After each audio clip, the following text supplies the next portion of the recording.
नमस्कार दोस्तों, मैं लाल बहादुर आपका अपने चैनल बहादुर सर ऑनलाइन क्लासेस में आपका स्वागत करता हूं। दोस्तों चलिए आज देखते हैं दोस्तों कि आज यूपीपीसीएल TG2 का पेपर कैसा रहा, कहां कहां से प्रश्न उठा के पूछा है उसने। ठीक है, देखिए आज वह दोस्तों F बराबर PN बटे 120 इससे वह 2 क्वेश्चन पूछा है दोस्तों। इस सूत्र से वह 2 सवाल लगाने के लिए दिया है डायरेक्ट। उसने P और N का वैल्यू दे दिया, डायरेक्ट सवाल लगाने के लिए दे दिया है। एक सवाल में उसने P का दिया था, F का दिया था, N का वैल्यू पूछ लिया था। एकदम सिंपल सवाल था दोस्तों और आसानी से आप कर सकते थे। चलिए अब देखिए V बराबर IR, इस पर उसने 3 सवाल पूछ लिए थे, बहुत ही सरल थे। एक में V का और I का मान दिया था, R का पूछा था। ऐसे इसी सूत्र पे 3 सवाल दिए थे। 3 वेरिएबल हैं, 3 में से 2 का वैल्यू उसने दे दिया था और एक का आपको आसानी से पूछा था दोस्तों। आज का सवाल बहुत इजी पेपर गया था दोस्तों। और उसने पूछा था ज्योति तीव्रता का मात्रक, क्या मात्रक वाला जो हमने चैप्टर पढ़ाया होगा आपको देखे होंगे, उससे 3 सवाल दिया था दोस्तों। ज्योति तीव्रता का मात्रक उसने पूछ लिया, क्या होता है कैंडिला। ज्योति तीव्रता का मात्रक उसने कैंडिला पूछ लिया था। और एक पूछा था उसने कि बताइए शक्ति जो है वह कैसा मात्रक, मतलब सदिश है कि अदिश है, इससे प्रश्न पूछ लिया था उसने। ठीक है, इससे पूछ लिया था। और पूछ लिया था और क्या, जूल का मात्रक नहीं है, पूछ लिया था जूल का मात्रक नहीं है। ठीक है, जूल किसका, जो जूल है मतलब कार्य का मात्रक नहीं है, ये पूछा था उसने। कार्य का मात्रक नहीं है। 4 विकल्प उसने दिया था। तो कार्य का मात्रक क्या होता है आप जानते हैं, P बराबर क्या होता है W/T। यहाँ से W का अगर एक मात्रक निकाले तो हो जाएगा P × T। तो कार्य का कितने मात्रक, एक तो कार्य का मात्रक होता है जूल, आपको याद होगा, एक किस सूत्र से पता चल जाएगा। P का मात्रक होता है वाट, इसका हो जाएगा सेकंड, तो एक हो जाएगा वाट सेकंड।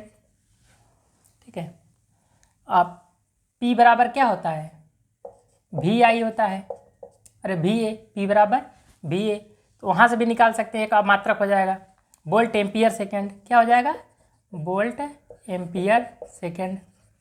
ऐसे करके था, तो पूछा था कौन नहीं है, तो जो था और जो नहीं था आप आसानी से निकाल सकते हैं। ठीक है, और उसने क्या दिया था, और वो पूछा था दोस्तों आपसे कि बुखोल्ज रिले का, कि ट्रांसफार्मर में जो बुखोल्ज रिले क्या काम करता है, ये क्वेश्चन उसने पूछ लिया था। आसानी से आप बता सकते हैं इसको। और उसने चालकता के बारे में पूछ लिया था, जो चालकता है जी के बारे में पूछ लिया था। जी बराबर जानते हैं 1/r होता है। जी बराबर क्या होता है 1/r। उसने पूछा था कि जी को श्रेणी क्रम में जोड़ेंगे तो क्या फार्मूला बनेगा, जी को अगर श्रेणी क्रम में जोड़ेंगे तो क्या फार्मूला बनेगा। ठीक है, ये भी आप आसानी से कर सकते हैं। और उसने सवाल जो दिया था, उसने दिया इस पे R बराबर ρL/A पर, इस पर उसने सवाल दिया था। उसने R का वैल्यू हमें दे दिया था और L का वैल्यू दे दिया था और A का वैल्यू दे दिया था, और पूछ लिया था रो का मान कितना होगा। आसानी से आप हल करके इसको निकाल सकते हैं। कितना इजी पेपर रहा दोस्तों। और देखिए क्या पूछा था, वो पूछा था KVL KCL पे था। KVL पर एक सवाल था, KCL पर उसने 2 सवाल पूछ लिया था। ठीक है, जैसे किरचॉफ का वोल्टेज नियम किस संरक्षण पर आधारित है, किरचॉफ का करंट नियम किस संरक्षण पर आधारित है, ये पूछ लिया था। तो करंट नियम किस पे आधारित है, आवेश संरक्षण पर आधारित है। एक किस पे, ऊर्जा संरक्षण पर आधारित है। और एक सवाल ऐसे बना के दे दिया उसने, इसमें 2 धारा इन कर रहा था और 3 धारा निकल रहा था। आपको पता है इनकमिंग और आउटगोइंग आपस में बराबर था, आने वाली धारा बराबर जाने वाली धारा, ये इस पे दे दिया था उसने। एकदम इजी सवाल थे दोस्तों। चलिए आगे देखते हैं। एक वो पूछा था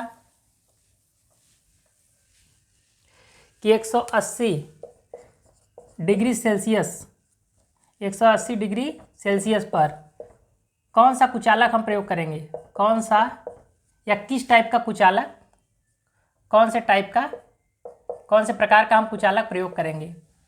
होता नहीं है ABCDEH ऐसे से होता है ना, तो कौन सा प्रयोग करेंगे 180 डिग्री सेल्सियस पर कौन सा हम लोग कुचालक प्रयोग करेंगे। आप पढ़ेंगे वहाँ तो एच टाइप का, 180 से ऊपर रहता है तो किस टाइप का कुचालक हम लोग परावैद्युत, किस तरह का परावैद्युत या कुचालक प्रयोग करते हैं हम लोग, सी टाइप का। 180 रहेगा तो एच टाइप और 180 से सी टाइप। इससे सवाल उसने पूछा था।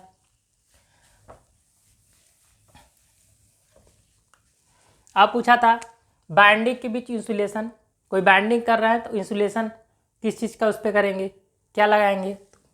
तो वार्निश वाले भी सवाल दिए थे उसने, ये भी पूछा था।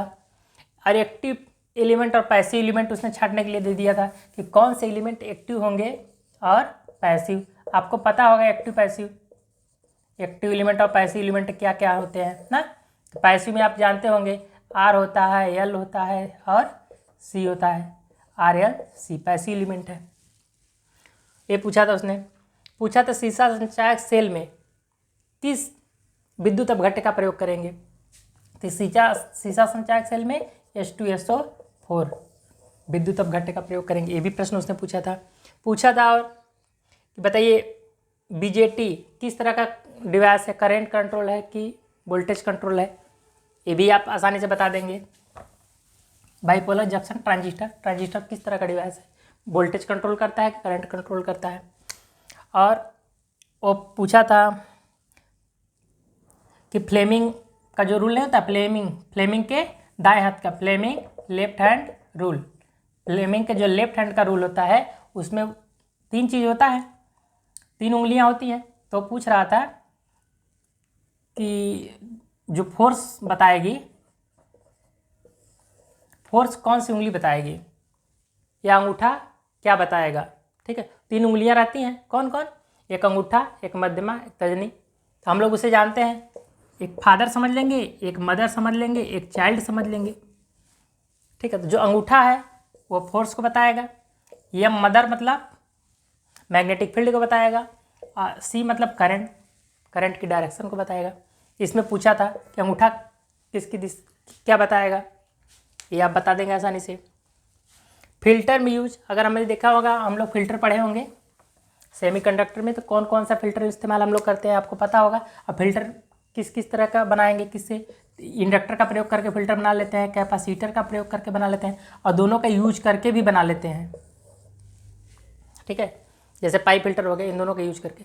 तो पूछा था फिल्टर में हम किसका यूज कर सकते हैं। ठीक है, L और C दोनों का यूज करके हम फिल्टर बना सकते हैं। ठीक है, और उसने पूछ लिया था कि जो 3 फेज होते हैं, 3 फेज वो कितने डिग्री पर होते हैं। 3 फेज सप्लाई में जो 3 फेज होते हैं उनके बीच का कोण पूछ लिया था। तो आपको पता होगा कितने डिग्री पे, 120 डिग्री पे होते हैं। और वो पूछ लिया था, और देखते हैं वो क्या क्या क्वेश्चन हम लोगों से पूछा है। दोस्तों सब बहुत इजी क्वेश्चन थे, आप आसानी से कर सकते थे अगर सही से कोई तैयारी किया होगा तो। उसने पूछा था कि जैसे होता है 1 GB बराबर कितना, 1024 MB, इस तरह का क्वेश्चन। यहाँ से उसने पूछा था 1 PB पेंटाबाइट, 1 पेंटाबाइट में कितना होगा, 1 पेंटाबाइट में कितना होगा MB। लेकिन वो MB उस फॉर्म में नहीं पूछा था, वो 10 टू द पावर पूछा था कि 10 के पावर यहाँ पर कितना होगा, 10 के पावर कितना होगा, 10 होगा, 20 होगा, कितना होगा। कमेंट में आप जवाब दीजिए। क्वेश्चन देखो लगा पाते हैं आप लोग। 1 पेंटाबाइट में कितना होता है, 10 टू द पावर कितना, 10, 20, 50 कितना। ठीक है, ये विकल्प था 10, 20, 30, 40, 50, कौन सा विकल्प मारेंगे। ये क्वेश्चन दिया था उसने। और देखिए, और मापन जो हमने पढ़ाया था वहाँ से क्वेश्चन उसने दिया था, मापन से भी। कौन सा, 1 माइक्रोमीटर, 1 माइक्रोमीटर में कितना मीटर होता है, एकदम डिक्टो क्वेश्चन आ गया था, 10 टू द पावर -6 मीटर। ये हमने आपको पढ़ाया था मापन वाले चैप्टर में। देखो वहाँ से क्वेश्चन है, आप आसानी से बना सकते हैं। और एक क्वेश्चन था, और एक और दिया था कि 1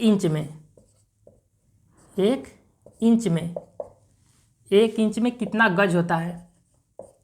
ये भी क्वेश्चन बना के बताइए 1 इंच में कितना होता है, 1/, कितना, यहाँ का अंक बताइए।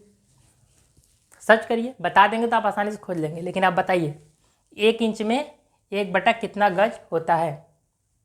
कमेंट में उत्तर दीजिए। ठीक है दोस्तों, ये सब सवाल देखिए मापन से ही थे, आप आसानी से कर सकते हैं।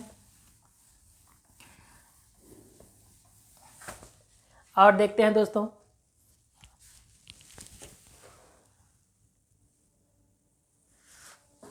हाँ दोस्तों देखिए, और आगे क्या पूछा था, उसने पूछा था ट्रांजिस्टर को हमें यूज करना है। हम जानते हैं ट्रांजिस्टर को हमें यूज करना है, तो हम किस किस तरह से कर सकते हैं? हम उसको स्विच के रूप में भी प्रयोग कर सकते हैं, और हम उसे एम्पलीफायर की तरह भी प्रयोग कर सकते हैं। ठीक है, तो वो पूछ रहा था कि अगर हम एम्पलीफायर की तरह यूज करेंगे तो उसके दोनों जंक्शन को किस में रखेंगे? तो हम जानते हैं कि इमीटर बेस जंक्शन को हम लोग किस में रखते हैं? फॉरवर्ड में। और जो कलेक्टर बेस जंक्शन है उसको हम लोग रखते हैं रिवर्स बायस में। यही क्वेश्चन पूछ लिया था कि ट्रांजिस्टर को जनरली जो हम यूज करते हैं, तो हम स्विच की तरह नहीं, एम्पलीफायर की तरह जनरली यूज करते हैं, तो उसके दोनों जंक्शन को हम किस में रखते हैं? एक को फॉरवर्ड में रखेंगे, मीटर वाले को फॉरवर्ड में रखेंगे, और कलेक्टर बेस जंक्शन को रिवर्स बायस में रखते हैं। ये पूछ लिया था उसने डायरेक्ट क्वेश्चन। और उसने पूछा था कि डायोड के बारे में, ठीक है, कि अगर फुल वे रेक्टिफायर है, या ऐसे कहिए सेंटर टेप है, सेंटर टेप वाले में कितने डायोड का प्रयोग किया जाता है? तो आपको पता है सेंटर टेप वाले में कितने डायोड का प्रयोग किया जाता है? 2। और उसने पूछ लिया था ब्रिज वाले से, ब्रिज रेक्टिफायर होता है ना, ब्रिज रेक्टिफायर और सेंटर टेप का दोनों का तुलना किया था, कह रहा दोनों का तुलना करिए। एक क्वेश्चन था ब्रिज रेक्टिफायर और सेंटर टेप का तुलना करिए, इसमें क्या क्या समानता, मतलब कौन सी समानता नहीं है। ठीक है, तो इसमें देखते हैं, तो इसमें रिपल दोनों में देखेंगे, तो रिपल क्या होगा? सेम, दोनों में रिपल सेम होता है। और क्या सेम होता है? और इफिशियंसी भी दिया था कि इफिशियंसी बताओ, इफिशियंसी दोनों में सेम होती है कि नहीं? तो इफिशियंसी भी सेम होता है। ठीक है, और उसने दिया था कि बताइए पीक इनवर्स वोल्टेज सेम होता है कि नहीं? यही गलत था, पीक इनवर्स वोल्टेज सेम नहीं होता।